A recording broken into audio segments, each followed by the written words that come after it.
very good right now. There it is. Hey guys, welcome to Cursed Hollow, the last game between a Rich Gang versus Downfall tonight. Yeah, and we also have another full series to go after this. We have the QM Warriors up against Neko Mimi, which is going to be a rather interesting matchup considering how they place throughout the preseason qualifiers. But we're still going to get through this one first, and yeah, it's very excited to see how this one goes. As I said earlier, I was hoping this would go to a 3-game, but wasn't really expecting it, especially how that first game went. But yeah, I'm very excited to see how these two teams are going to match up, because we saw rather small maps for maps 1 and 2, the Braxis into Tomb of the Spider Queen. They're reasonably close quarters, and now we're starting to now we're onto a map that is going to really force them to flex that macro muscle. Yeah, see what they can do out here. We've got it's not the biggest map in the pool, but it's sizable. You've got to do a lot of movement, a lot of rotating. So characters that are quick to do that or can wave clear and then rotate very fast. We see the Blaze ban coming out. Again, we did see that in the opening game. No Blaze on Barax's holdout. No Blaze on Cursed Hollow. Thank you very much.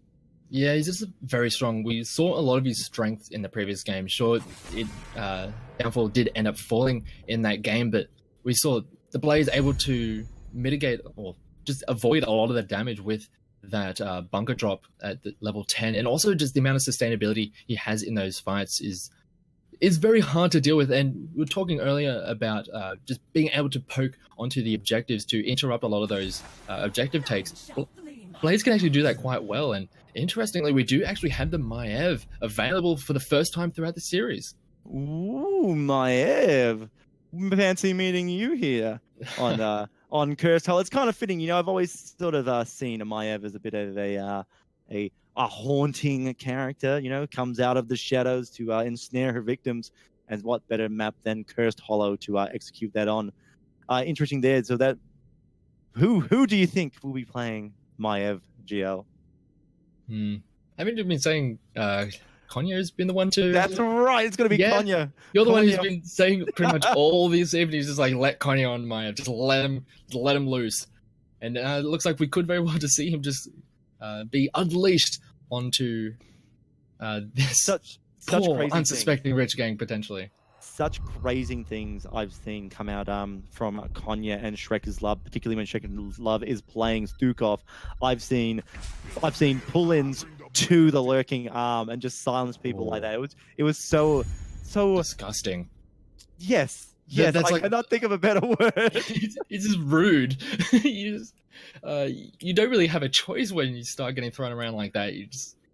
You get hit by the umbral chains, and then all of a sudden you're elsewhere on the map. All of a sudden there's a lurking arm underneath you, and all of a sudden you're dead. So it feels really bad to play against. But the Greymane and ETC, so wanting to go pick up that Greymane before it potentially gets banned away. We saw it in game 1, didn't really work out for the side of Rich Gang, but they aren't going to be able to grab it for this game 3, and looking to have a lot of impact on that hero. And this ETC getting so much value over the course of this series, a very early pickup. Just a good tank around general, Absolutely. Mosh Pit, the stuns, the displacement. Again, I always love displacement. GL brings such an amazing, I've said it before, amazing X factor to the game. And ECC was one of the original, the OG displacement heroes with his with his guitar. Dahaka has been picked up by Downfall. We did talk about, would we see a Dahaka on this map, and followed by Genji. This is really good. We got lots of lockdown, lots of movement displacement with Maev and Dahaka. Genji to follow up anyone that is about to escape. It does kind of rely on a lot of their damage getting in right now. However, on the downside of Downfall, they have to get close to the enemy to deal that damage. They still need a support, and they still need a main tank as well. Absolutely, but that's a lot of damage. That is a lot of upfront damage and execution on the potential on the side of Downfall. And it's a little bit scary that you managed to get a Genji and a Maev on the same side. It was when Maev was coming out, a lot of the talk was about, she's going to be able to counter a lot of this hypermobility. Well, you put the mobility on the same side as Maev, and all of a sudden, what are you going to do about him now? Yeah, it's funny that you got that statement in Maev, and a lot of heroes starting to sort of develop these dual counter and supporting roles. Uther is another one that kind of sits in that board, right? Uther is a great pick with Genji and is a great pick against Genji. Same with something like Greymane as well. Great for and great against. Absolutely. And now we're in through the second bans. The Nubarak was taken away by Rich Gang, not wanting to allow that through. Already having a main tank for themselves with the ETC, not wanting Downfall to have that strong, pretty much all of that displacement that is available to the Nubarak. And meanwhile, interestingly, the Uther does get banned away by Downfall. Sure, it would work out very well on the side of Downfall, but because it could very well just go over to Rich Gang and they had the next few picks. Don't want to allow that Holy Cow to come out, or even just giving Greymane free reign to just wreak havoc amongst those very squishy members on the side of Downfall. Yeah, we were just talking about how much of a good role Uther is, like for and against both sides. So it's not surprised it was down, it was removed. Folstad, I like that to deal with the Dahaka. I like that, and then the follow-up Rhaegar. Rhaegar, I feel, is a bit of an interesting pick, GL. I know he's got good wave clear, but is he going to be the support that they really, really need in this circumstance? Well, as you mentioned, he does have the wave clear, and he does have a decent amount of healing and can help bring a little bit of extra control to the fight, but he can fall prey to a lot of these very aggressive diving compositions that the Genji and the Maiev can just all of a sudden rock up at a moment's notice and crowd control you into the ground. It can be very hard for a Rhaegar to actually deal with. Sure, he does have a cleanse, so he can help out some of his allies if they do manage to get caught up in some of that CC chain. So that is going to be very strong coming in at level 7. We'll just have to wait and see how the rest of their composition plays out, because they've got a lot of the main things locked in. So you've got your main damage, or one of your main damage. You've got the main tank, your healer. The Falstaff will be able to play that solo lane, but so far, it's a rather squishy lineup coming out for Rich Gang, and something that they'll want to try and shore up with their last pick. All right, no surprise there. Stukov, again, like I said, Shrekker's Love is just so good on the Stukov, combined with Kanya on the Maiev. Diablo, I was thinking, like, you could do Muradin, you could do Diablo. Well, man, you could do a Johanna there if you wanted to, right? You know, there's just so much you could have taken in that spot. The Diablo is good, obviously, with the Apocalypse. It's another tool to lock down multiple opponents in the enemy team. Talking about Rhaegar with the cleanse, obviously he could drop the cleanse on, say, a CC target. But I think what you're like just about to say, he can't cleanse himself, and if he has to run forward to save an ally while there's a big old circle of apocalyptic death on the ground, he might think, nah, I think Jeff can save himself today. Yeah, and also just the amount of just point and click control on the side of Downfall. They could just get CC to death. It doesn't matter if you have a cleanse, if all of a sudden everyone is just dying to this crowd control, and all of a sudden it's really hard to deal with. But it is actually going to be that Leoric to finish off that lineup, and if you're going to have someone die over and over to a lot of crowd control, might as well be a Leoric who can get trait value, I guess. Oh, gee, I hope that's not that their thought pattern is like, it's like someone's going to die. We know people are going to be dying. With a Maiev, a Genji, and a Diablo, they are going to be locking people down for days, and people are going to be dying. Might as well just mitigate the losses we get from those days. Yeah. I'm so hoping that's not the thoughts there. I mean, Leoric, obviously very good wave clear, good pressure, can be very good pressure on the objective. And depending what he takes, we have seen a March of the Black King taken sometimes with Leoric. So just to put out that little bit more damage and for his own sustain. March of the Black King, remind me, you can do that through a Stukov lurking arm, can't you? Once you start, if you start it before the lurking arm is out, or you move onto it, you can still just blast through it because you are unstoppable. Yeah, and so I think that's an interesting interaction there. Of course, you can just drop down your tomb as well, and at level 20, take the silence to make it. That could be massive, especially for these heroes like Genji and Maiev, who are very reliant on their abilities to be able to get out of a lot of trouble. If the silence at that level 20 with the Entomb does come out and manage to lock one of those down, they can go down incredibly quickly. That's it. We're going to see which side goes down incredibly quickly in this game right now, GL.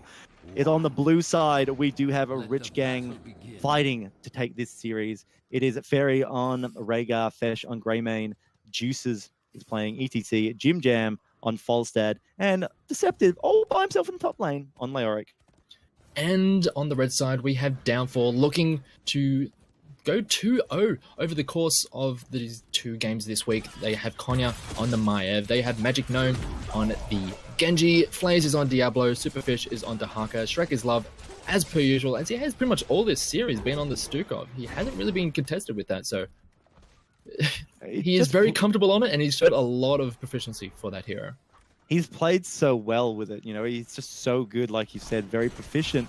And it's almost feels like a waste to ban Stukov when there is just other supports that, while can't do the same things as Stukov, can still be quite impactful. So it feels almost like a waste to target ban the Stukov. But who knows, later in the league, GL, that might be a thing against Shrek, a bit of a respect ban. Yeah, respect bans are a thing, and if you just don't want to be dealing with that lurking arm, especially on a map like this, or pretty much any map where you have these close quarters and all these corridors that can just be choked out by that massive silence, sometimes it's just better to just not want to deal with it, as we do have Fesh and Ferry actually taking that mercenary camp, the night camp, which is going to put a lot of pressure on the mid lane, and it's going to be a little bit difficult for Downfall to clear out just so early on. Yeah, you're 100% right. We got Genji trying to get the Siege Giants, so he's obviously wave clear is not good, but it would have been nice to have that in the mid lane. So these Mercs are going to do a good job to put a little bit of pressure on. Even if they don't do any tower or structural damage, it's still a lane at 1 that ECC can comfortably sit in. Yeah, interestingly enough, there wasn't really much of a push going through with that mercenary camp in the mid lane, just got cleared out very quickly. But as both easy camps, the siege camps have been taken, it does tend to favor Rich Gang with the way the first shrine is going to be spawning. It allows the rest of the team to go towards that objective. Ooh, top lane, big play. Konya comes in, grabs Greymane, pushed into the tower. Fesh does dive out of it. He's running for his life. Shrek is looking for a great time to drop a lurking arm. Apparently it's on cooldown, so it can't be used right now. Pushes the side of Rich Gang out of that top lane, weakening any more advantage they were trying to pull up there. Unfortunately, they have dropped a little bit of experience here. Rich Gang are slightly ahead, which could be scary for the second or third tribute, most likely the third one. We could see an early 10 being taken, but besides that, Gio, that's a little bit too much future starting right now. Objective spawning in the bottom lane, and it looks like Dahaka is going to be playing the top split lane top game at the moment. Yeah, and actually in the end, both of the siege camps don't really get a hell of a lot of value. There was some damage on the top side with the help of the rest of Rich Gang, as they do manage to engage onto Deuces, but he does manage to get out of there, sliding right over that puddle, getting himself to safety. Or Shrek is love, you know, looking more of the zone control and like throwing it on ECC, less about preventing him from advancing and more about stopping his team from coming up to support an out of position Diablo. Did he choose to slide in the other direction? Now here it looks like Konya is going to pick it up, but Deceptive comes down from a Deceptive angle to punish that Greymane. Sorry, we do see Genji hurting Deceptive right now. Rhaegar trying to stop the pickup. Again, looking to try and help with building their experience. Konya grabs Rhaegar. Magic Gnome goes in, putting the damage on him right now. Ferry is trying to run away for their life. Can they make it? They do get behind the wall. Fesh goes in, putting damage onto it. ETC bashes him up. Sorry, ETC comes in to support him as a Diablo bashes him up against the wall. Konya grabs him, moves it into position. Rhaegar falls. This is the fight that they were looking for. We've had the call in Falstad to join the fray. Gets flipped face. No, doesn't actually connect. And they still haven't picked up the objective yet, GL. Yeah, it was a very extended fight. In the end, it is going to go over to the side of Downfall. They do manage to pick up that kill with the amount of crowd control that they have. The lock into the Umbral Chains just managed to clear up one of those targets as Deceptive actually gets picked off in the mid lane. It's a nice little pick off in rotation, and this is going to help mitigate some of that experience advantage that Rich Gang did have. And this is a rather back and forward start to this game, but just trying to eke out every little advantage that you can, and it's very interesting to see how this game is progressing so far. We're seeing a lot of very well orchestrated individual performances here. A really good play by Decepted, a really good play by someone else.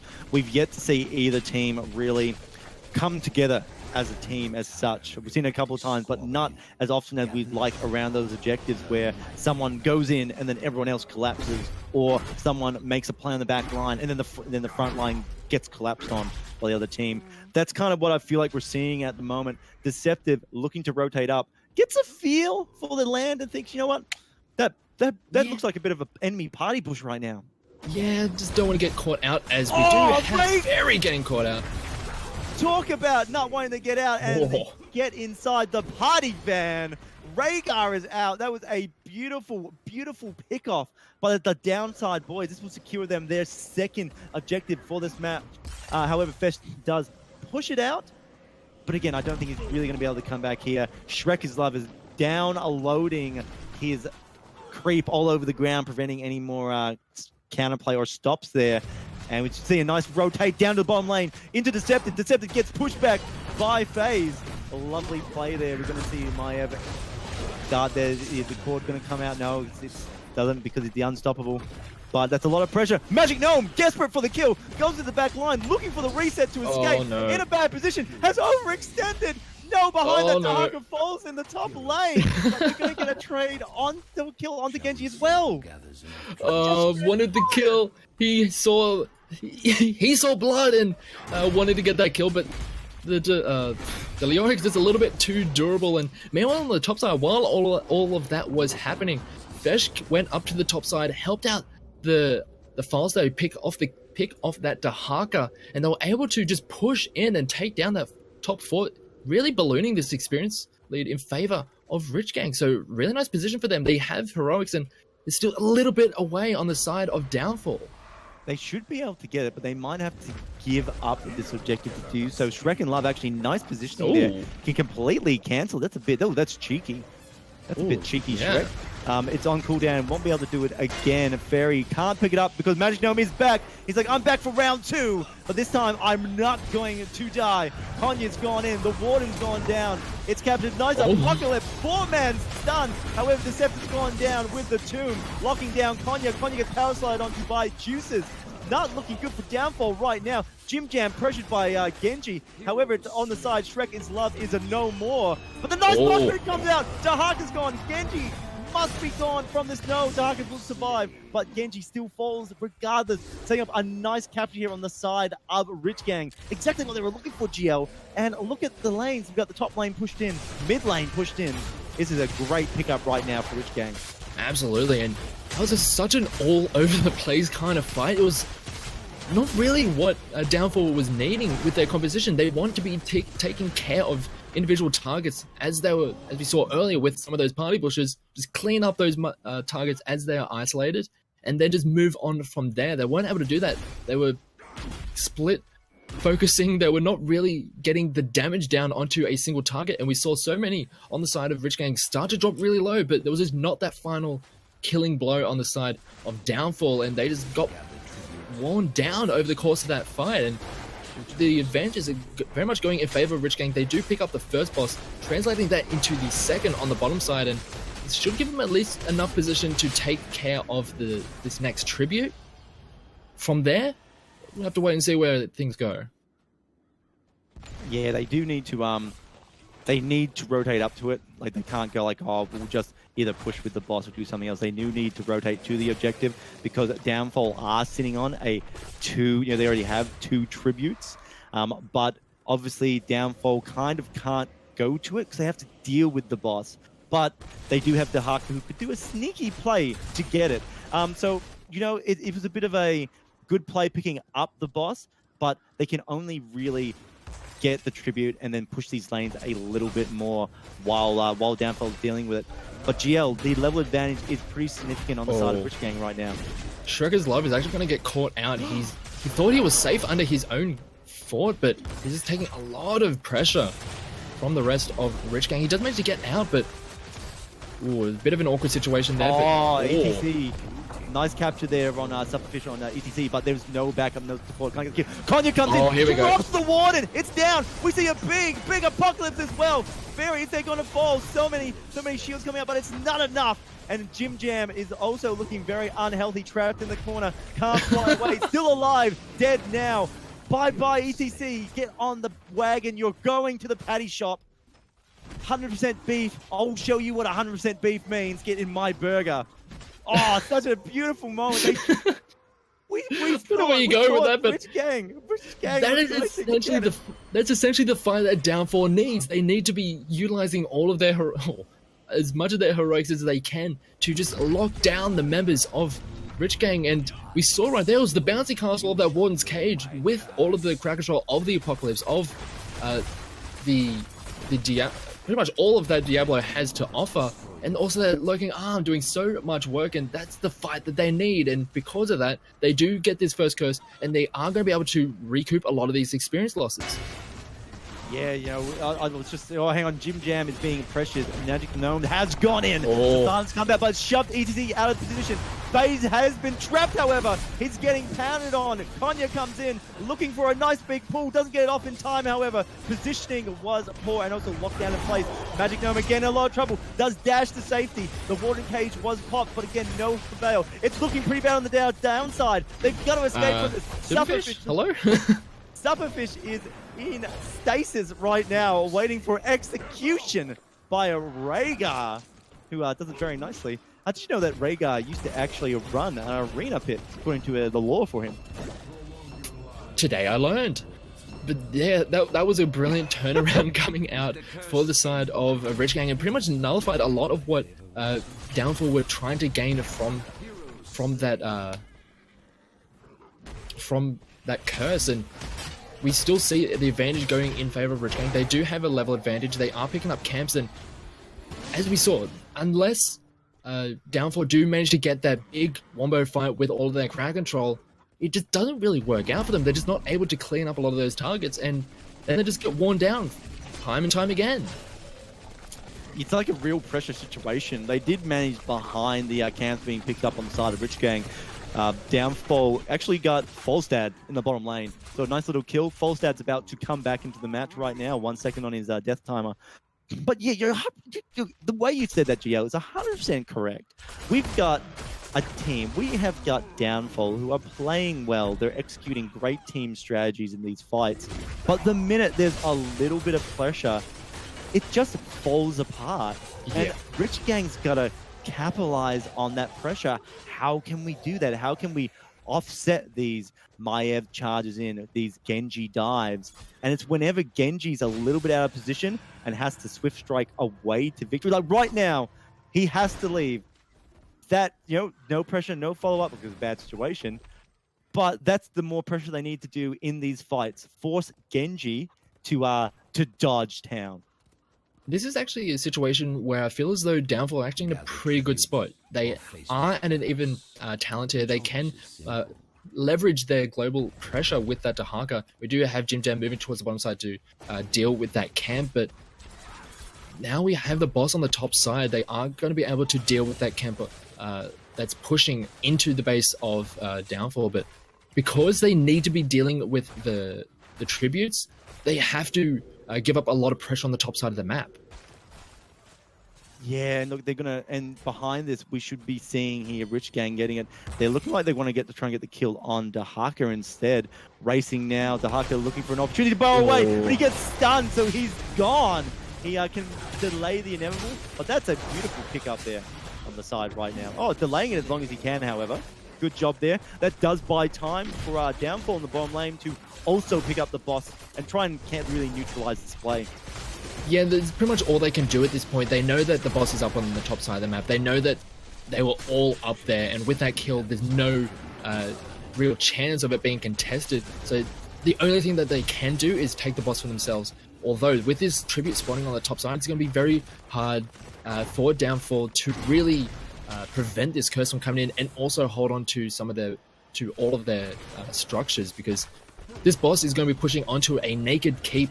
Looks like they actually just want to go in for a fight, but doesn't manage to get it just yet. But This is kind of going to be a lot of pressure coming into the base of Downfall. Yeah, they have to defend against this. The boss in the bottom lane does alleviate a little bit of that pressure, and the lanes aren't overly pushed in on the side of our Downfall. Obviously, the top lane is very much pushed in right now, but they can deal with that curse. They can deal with it. They're all there. The boss is now wailing away on the keep. It will fall. There's nothing they can do to prevent that.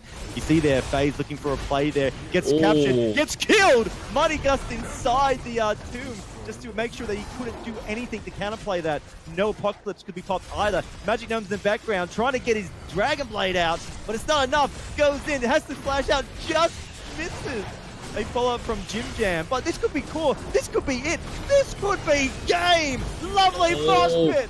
2 on down, Greymane getting value, and there we are, it's the core, Rich Gang. The first game they looked a bit shaky, the second game they came back, but the third game, GL, they were considerably on top for most of it.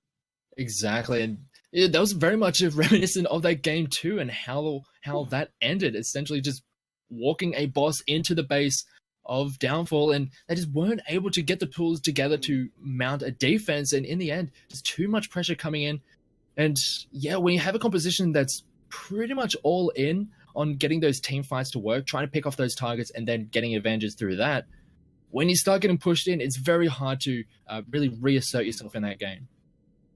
Oh, it is unbelievably hard. And you saw in that last bit, Diablo FaZe was sitting on that front line. He was looking, how can I get a pick here? How can I pull someone back towards us and we follow up, some sort of combined play with Konya. But Decepted, Leoric just dropped that tomb. And just right at it was just at the end, it was any more, like if Diablo was one step more away, it wouldn't have worked. It would have been not connected at all. And you just saw, Folstad took the opportunity, Mighty Gust, to lock Diablo down because you can't do anything when you're being gusted. Great play, great thinking on the side of Rich Gang. And they took away. They took the series in a 2-1. Gio, we did think tonight was going to be a 2-1, but Downfall really surprised us in that first match. Yeah, as you mentioned, Rich Gang looked a little bit shaky in that first game, getting pretty considerably demolished on that map. But yeah, in games 2 and 3, they looked so much better and really turned it around. And Downfall, we have seen them go from strength to strength, very much improving from what we saw them in throughout the qualifiers. But they still have a little bit more work to do, it seems, just shoring up some of those synergies. But it's still a long season. This has just been the first week. Winning a series, losing a series in the 1 week, that's still a pretty good start for them. They're still at 50% win rate, aren't they, really? When you look at their matchups. Anyway, guys, we're going to go to a short break. Don't go anywhere. We'll be coming back with the next game of tonight, which I believe will be up against Neko Mimi versus Quick Match Warriors. But don't worry if anything has happened. We'll let you know. But we'll see you guys very shortly.